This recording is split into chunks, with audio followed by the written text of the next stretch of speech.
So my intention is to make you understand that the pain that you are going through, it is not supposed to just make you suffer. What I am saying is that that pain, as a matter of fact, has the capacity to transform you. Pain is an emotion, but most often than not, we are focused only on the thing that we do not want. We are focused on that particular feeling that we are having in that moment, whether it is grief, whether it is the loss of something so important to you, the loss of someone, whatever that pain may be. I promise you that if you understand what I am saying, you can turn it around, and instead of making it work in disadvantage for you, you can actually allow for that pain to work wonderfully. Most often than not, pain has the capacity to translate you, to push you forward, to make you take a decision, to make you unstuck yourself, to make you do things that you normally would not think of doing. But instead of wanting to make it go away, what you can do is think of ways that you can make that pain work for you.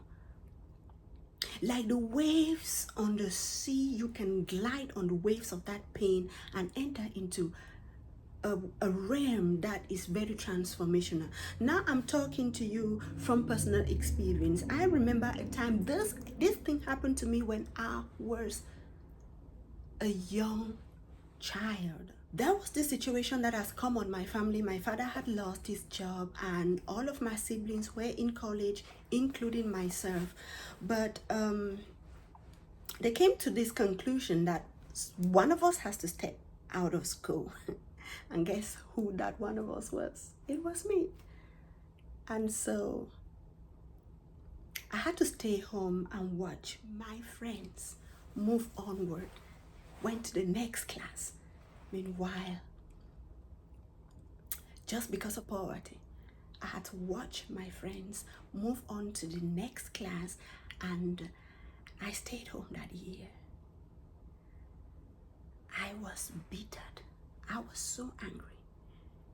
I was so angry, but I also understood that it wasn't the fault of my parent. I was kind of like, I had so many mixed feelings, like, what strategy did they use to select me? Why did I have to be that person that had to stay away from school? Meanwhile, everyone else was going ahead. So I had this mixed feelings, and that year was the year that I made up my mind that I was going to escape poverty.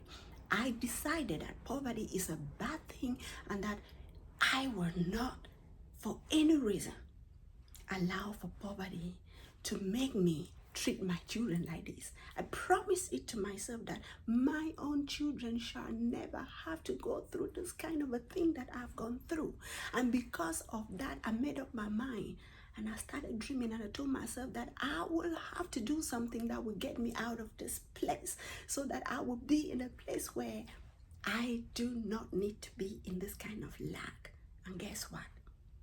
I converted that pain into that decision, and I made up my mind without knowing how, without knowing what possibility, what is the chance that someone like me, coming from the background that I had, barely having money to go to school, barely even capable at that age, I sold granules, I sold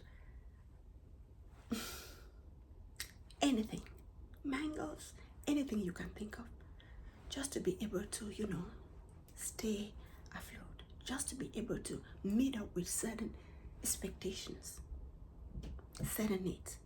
I still kept on dreaming. I made that my dream. I said, this dream must be a reality. This dream must come to pass. And guess what? Sometimes it might take long. The Bible says it might tarry.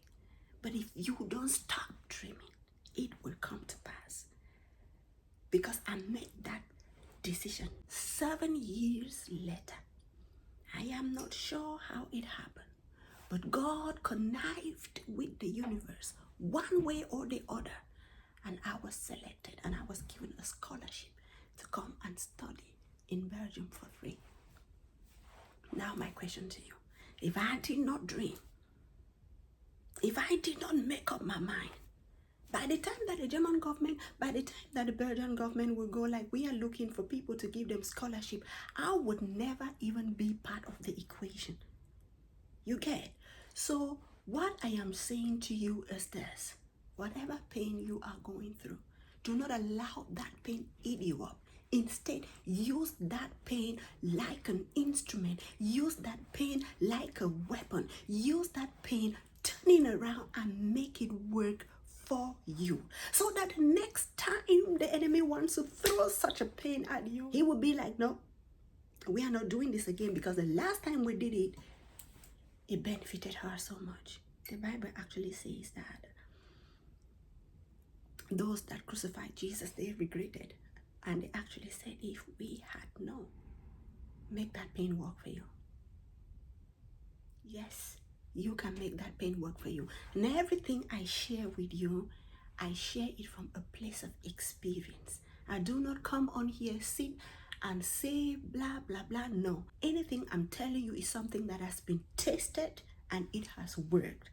So if you have heard it all over like cliche, I am telling it to you and backing it up with personal experience. That is what happened to me. And that dream, even as a child, is what I am living today. I turned that pain into gain. And not only that, I held on to the power of that dream. I didn't give up.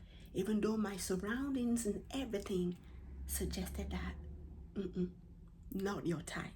I actually remembered when I traveled out of Cameroon at the age of 23, people said stuff like, traveling abroad has become so cheap, so that even people like Annette made it. Can you imagine?